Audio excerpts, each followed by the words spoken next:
Thank you for being here this morning. We're going to finish what has become a tradition in our church of taking the month of November and sharing stories or testimonies of God's goodness and His faithfulness.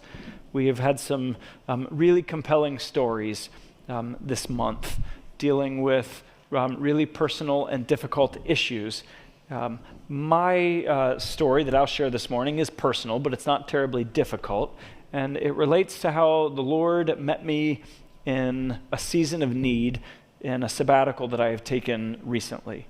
So ultimately, I want to share with you how the Lord met a need that I didn't even know exactly what it was, therefore I didn't know how to meet it.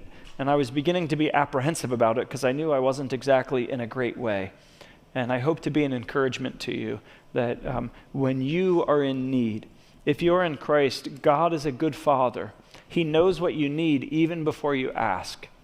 You're not limited in your ability to receive from God by your identification of the problem and your asking for the perfect remedy. Like, God doesn't need us to be our own doctor and then we just order up the medicine from Him.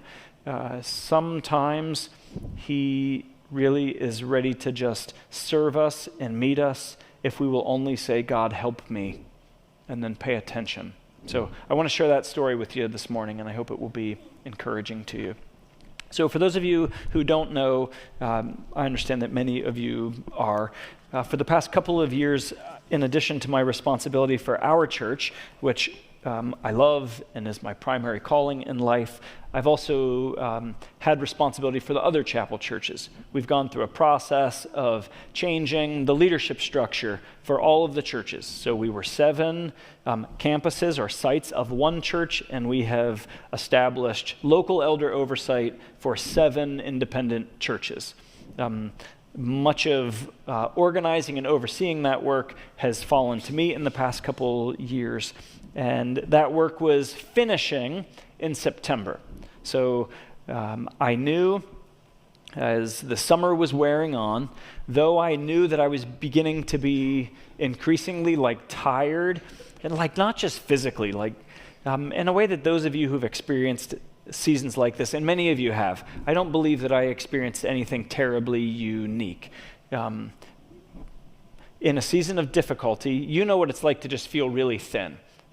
Those of you, by show of hands, how many of you are fans of the Lord of the Rings series of books and movies? If you aren't, I just say come and join the blessed party of those who love those stories, because they're wonderful. They help you think about God and good and evil. Anyway, they're wonderful. One of the characters in there, Bilbo, is describing what it's like to feel just tired and worn, and he describes it as not enough jam being spread on toast. You know how those of you who make toast in the morning, you go to get the butter and you put it on the bread and you're like, who used up all the butter? You didn't put more butter out, and you got this little bitty bit of butter, and you try to get it on your toast, and it doesn't matter how many times you scrape it, there's just not enough butter to cover your bread. So that's how I was feeling, and I could, that was increasing, but I knew I would get rest would come. In conversation with our own oversight elders, they graciously affirmed the need to take a break and helped me land on taking a 6-week break, a sabbatical. So as an aside, we've spent a lot of time over the past year talking about the significance of having local elder oversight. That is, I believe, the biblical norm and design. So we've made significant changes to our governance structure to establish that here. So we talked a lot about it, and then we've said very little since. Though many of our oversight elders have teaching and leadership roles in our community groups, they very rarely have roles on Sunday morning.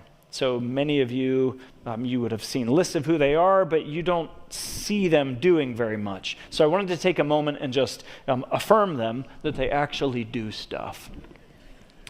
We've spent most of the past year meeting twice a month doing formative work to just prepare our church to be an independent church. many, many hours of conversation and work for constitutions, bylaws, and all kinds of organizational administrative logistics that you would rather not know about, like getting money organized in different funds, setting up a bank account, setting up an investment account, organizing new health care. They've worked with Anita, who works in the office and has overseen a lot of the HR things. They've worked with her to help us make good decisions. So most of the work that they have been doing is formational work. They have also served our church well and served me well, even on a time of sabbatical. So they became the ones directly overseeing our staff while I was away. They helped meet needs. Even right as I was leaving on sabbatical, Titus, who is the chairman of our oversight elder group, and Caleb, who serves as our treasurer, helped me make a much better decision than one I was about to make, even just for near-term things. So on the other side of this calendar year, we will be planning and talking about ways that our oversight elders will become better known in the church, so you can know who they are and be served by them even as they desire to know you and help oversee our church. But we did a whole lot of talking about them, and then we've said nothing since. So I wanted you to just know that these men have been a great gift to our church and a blessing to me personally. Okay, so I had been talking with them about taking a sabbatical, which they were gracious to give, and even took care of lots of logistics so that I could be away and be completely disconnected. But I began to feel apprehensive before going on sabbatical because I didn't know exactly what I needed. I just knew I was feeling really thin, and I knew that I was emotionally really stuck. I, for a living in my joy, help all kinds of people process their life.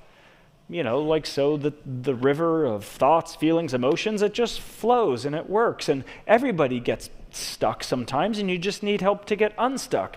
I didn't know how to get unstuck. And I began to be apprehensive that I didn't know how to fix myself. I guess I didn't believe I needed to fix myself, but I knew I needed something, and I didn't know that what it was. So the Lord met me and gave me what I needed, even when I didn't know what it was. So here's how. My sabbatical was 6 weeks. I'll tell you a little bit about each of the weeks through the two main needs. One, I needed rest, and I needed to be emotionally unstuck, and I didn't entirely know how to do either. So my sabbatical started Sunday, September 24th. Hillary and I finished the service. I had one last meeting with Titus and Caleb, and then we drove to Philadelphia for 2 days of really intense conversation. Hillary and I did with consultants that I have worked a lot with in the past couple of years. And it turned out to be a wonderful gift because I received from them in that time clarity that I needed to rest. Now, let me say again, I don't believe that what I did was remarkable in a way that is different than lots of difficult seasons most people have. My dad is not a pastor. My dad was a manual laborer for lots of his life, and my dad has experienced longer and harder seasons of difficulty than I have, and many of you have. If you're a stay-at-home mom raising multiple kids, you are living in a grind more difficult than what I did vocationally for a season. But I needed help knowing that it's okay to rest, and even then how to do it. Because you know how when you go through an experience, if you've not been through something like it, or you don't have comparison points, you don't really know how hard or difficult it is. You just know what it was like for you. So all I knew was this has been difficult for me.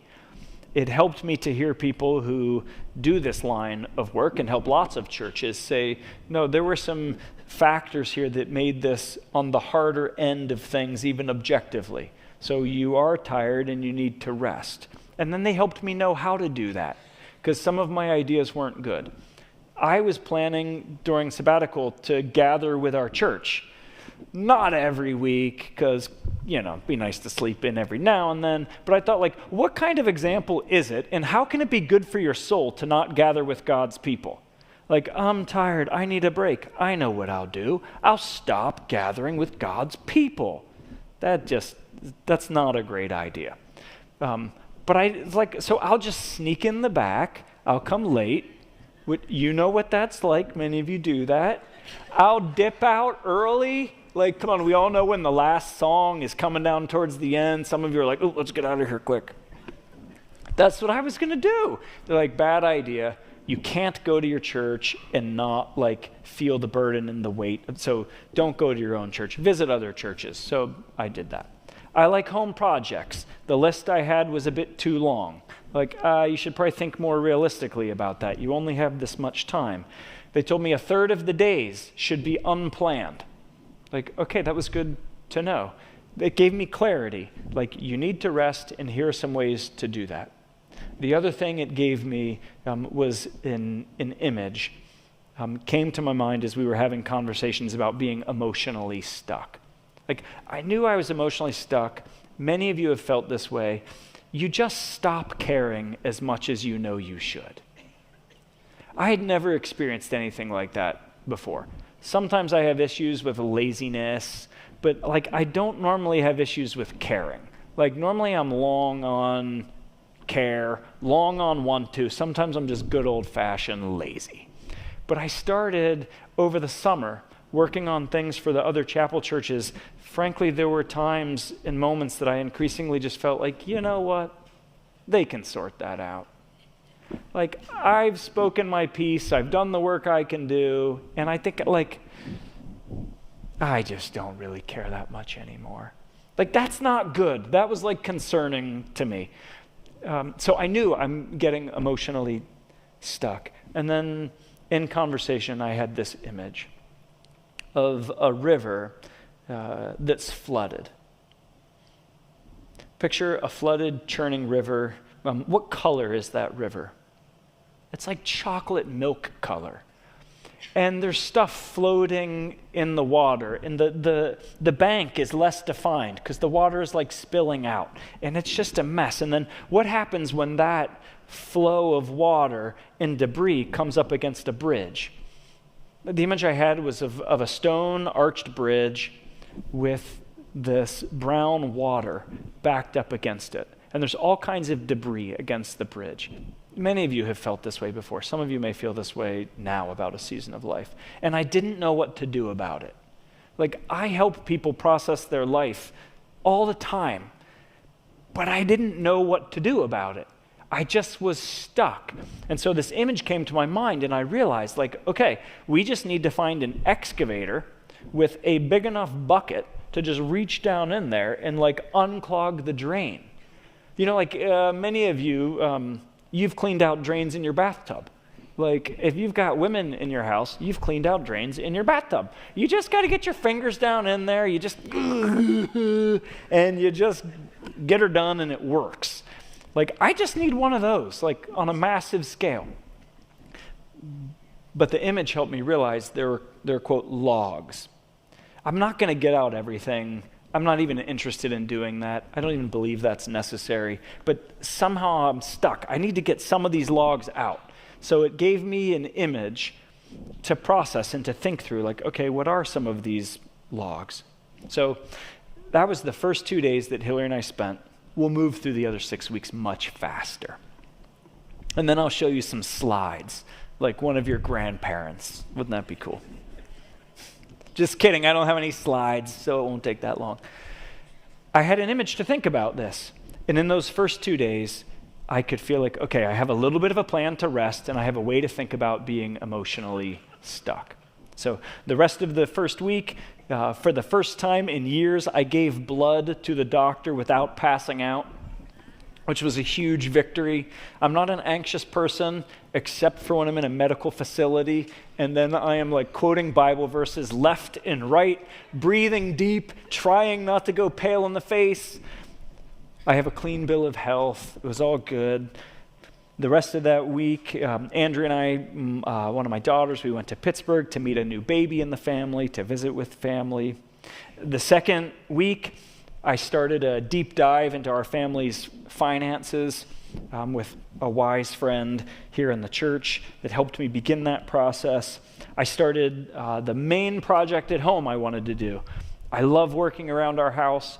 I wanted to install a wood-burning insert into our fireplace. So Hillary's dad helped me start that process. The third week was an absolute gift. Hillary and I took 5 days to go to Florida. You know how they say absence makes the heart grow fonder? Like, that's so true if the absence is from your precious children with your spouse only. Like, so true is that phrase. A very generous family in the church offered Hillary and I to stay for free at their beautiful home, just a couple minutes from white sandy beaches. It was wonderful, wonderful, wonderful to just have unhurried time with Hillary. She loves the beach, and if she's happy, I'm happy. And I've heard people, many of you, talk about white sand beaches. The only beaches I've ever known are in Delaware, and they leave a lot to be desired. White sand beaches, it's like you're walking in like powdered sugar. It was like to have time with Hillary, to just like decompress. I felt like by the end of 3 weeks, metaphorically, I could stand up straight again. It's like I didn't know I was slouching. I didn't know I wasn't breathing deeply. But with time to decompress, it was like, It was wonderful. God has given me an absolutely wonderful wife, and to be with her and to enjoy her, to eat at new restaurants, to see new things, to have a break from my wonderful children. It was all just a complete gift. It was sometime shortly after that trip, spending time in Scripture one morning, I came to this passage that I want to share with you that I had never considered in the way that I considered it, about rest. So this passage repeats a phrase, and it's actually a long one, 3 times. See if you can find it. Thus the heavens and the earth were finished, and all the host of them. And on the 7th day God finished his work that he had done, and he rested on the 7th day from all his work that he had done. So God blessed the 7th day and made it holy, because on it God rested from all his work that he had done in creation. Do you see it? His work that he had done.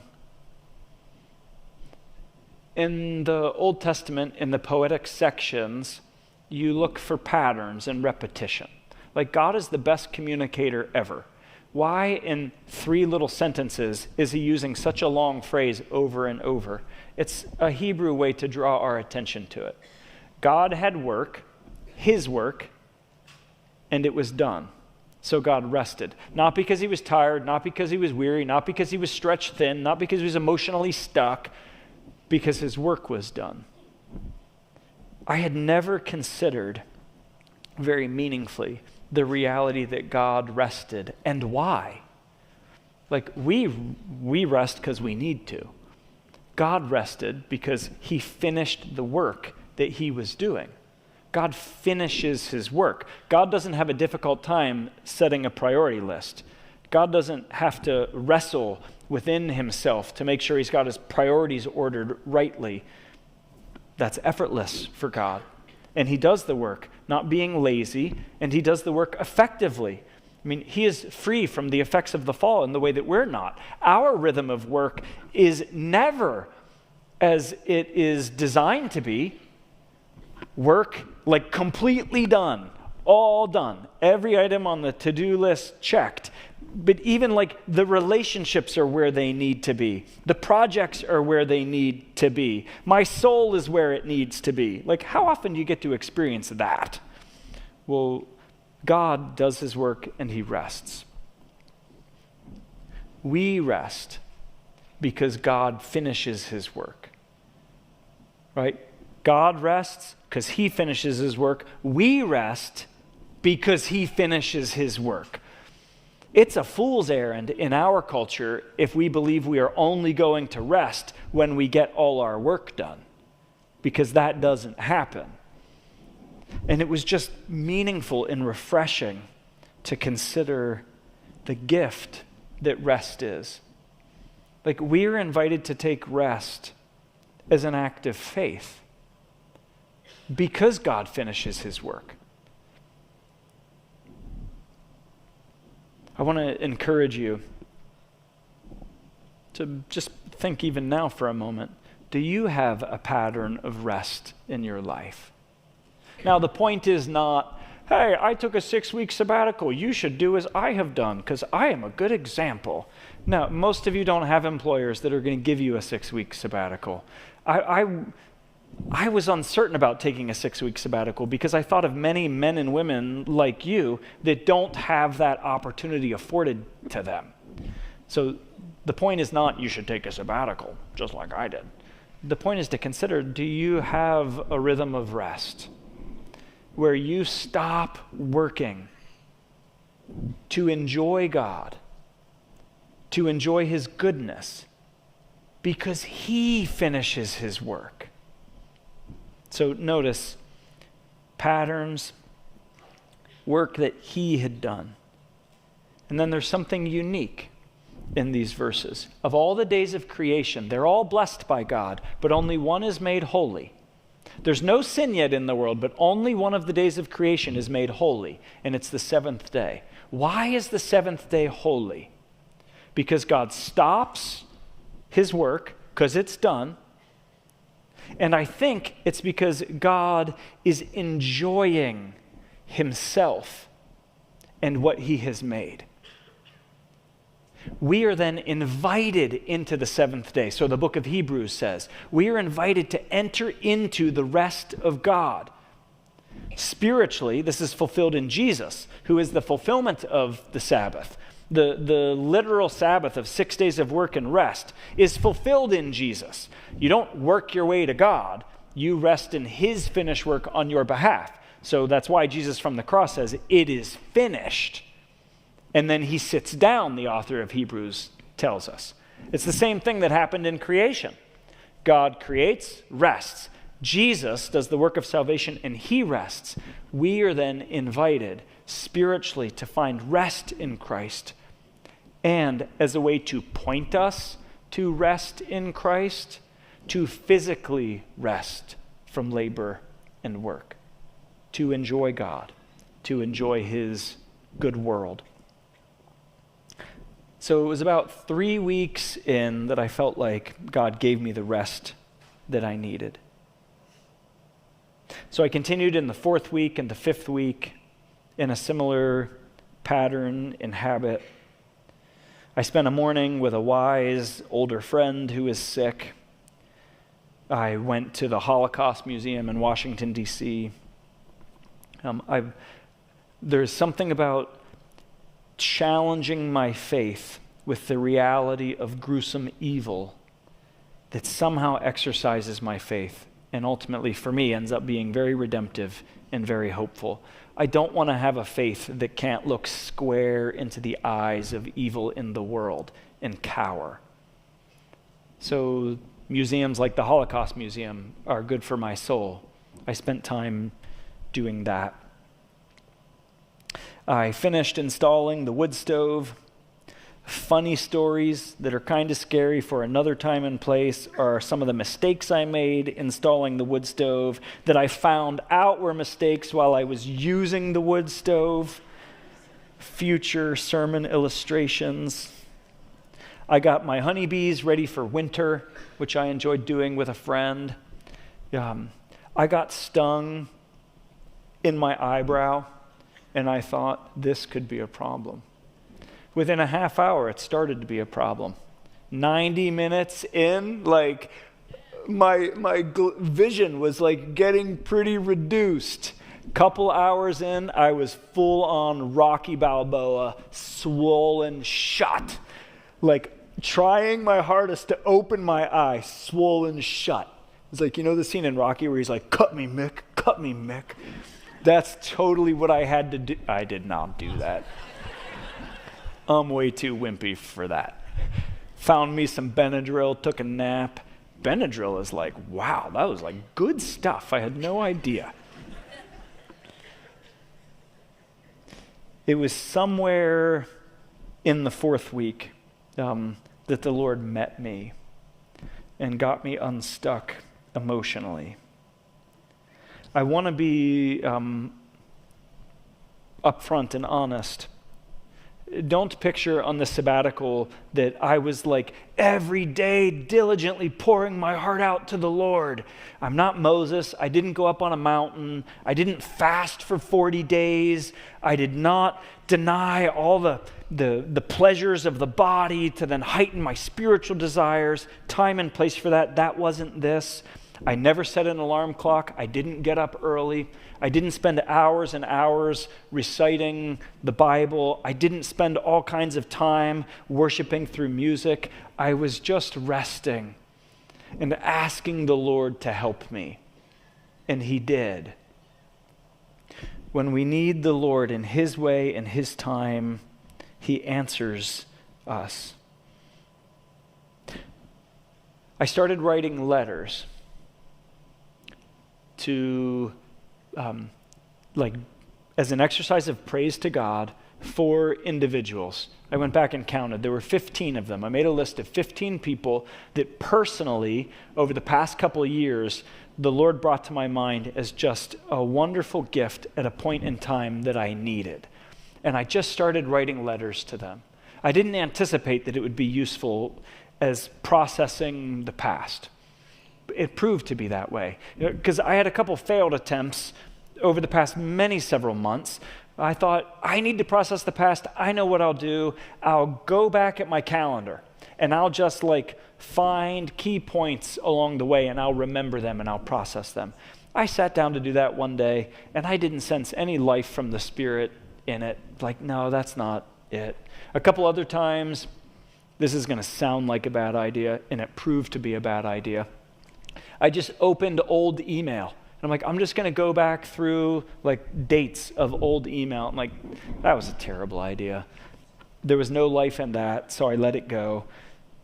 And I find myself writing these letters. I did it in 3 sittings. Partway through the second sitting of writing these letters, I don't recall to whom I was writing a letter. As clearly as I could discern a thought from the Lord,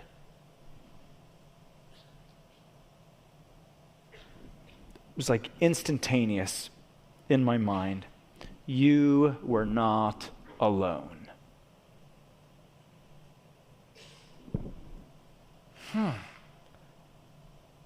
Within seconds, 5 tops, all my river that was backed up and stuck, in seconds I could feel it physically, just released. I think this was from the Lord.